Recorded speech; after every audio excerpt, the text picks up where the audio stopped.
Hi. This week I tackled another kitchen project. I made a very simple drawer divider.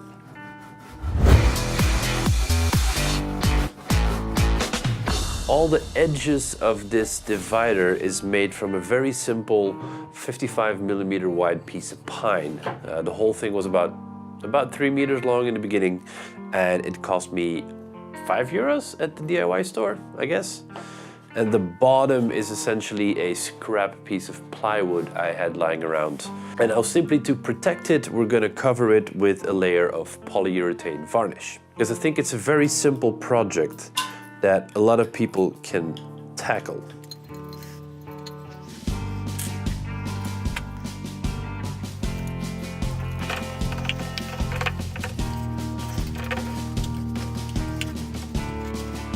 So I'm covering all the edges and sides of this because it's going to hold kitchen utensils and they could still be dirty.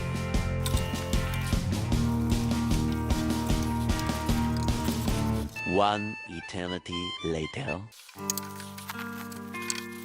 So, voila, this layer of varnish should protect this divider from all future use from sharp utensils and stuff like that. And I'm going to show you how I made this thing.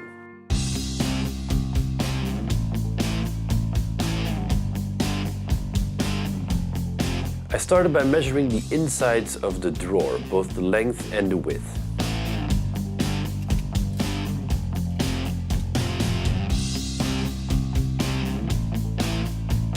And I found out that there was a little bit of an angle, so I had to make my divider box angled on one of the sides.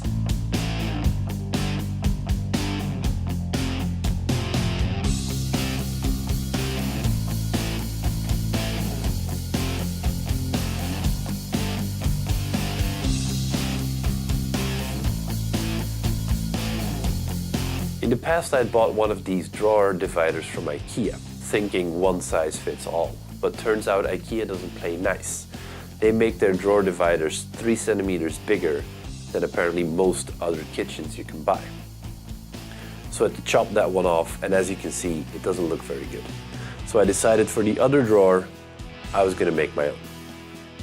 It turns out that my angle was exactly 17.5 degrees. On the miter saw, I used it to cut this specific angle. I had 3 pieces of the same length that I cut to make the long sides, and then 3 pieces of the short side, which got the angle on it.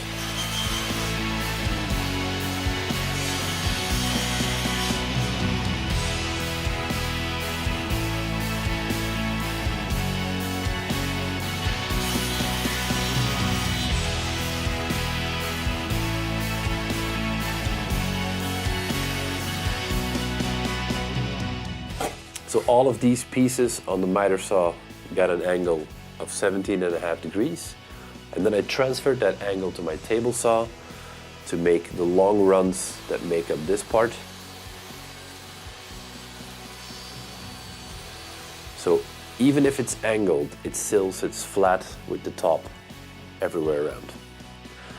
And then on the bottom, I kind of miscalculated a tiny bit. So I had to give it feet, essentially. So I gave it 3 tiny feet so it would sit just high enough off the bottom to fit, essentially. The whole thing was then glued together using simple wood glue and some clamps and left to rest overnight.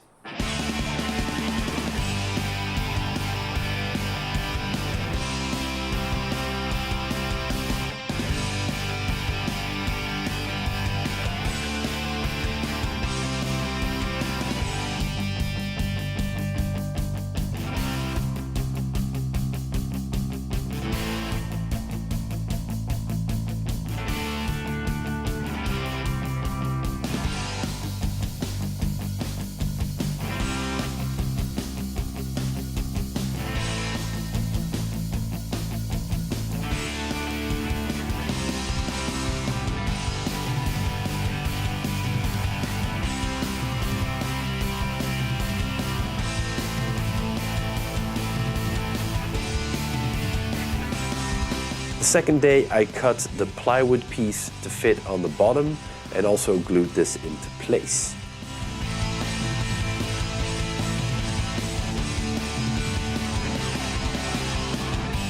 Just to show you that this project can be done with the simplest of tools, I showed the first cut using a handsaw, and then I finished off the cuts on my table saw since that goes a lot faster.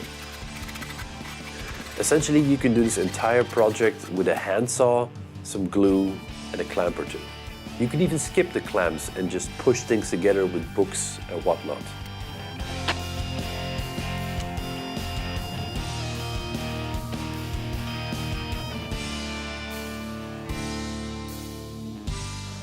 Voila, that's the thing. So I'm really happy with how this turned out, and it cost me almost no money to make it. And it fits my kitchen formats exactly. And I kind of wanted to show to everyone that you can make something like this that's a useful item for your house with the most minimum amount of tools. Also, this box doesn't have to be angled. You can totally make this using all 90-degree corners and it would fit exactly the same amount of stuff in them. It just, this one looks nicer with the way my drawers are made.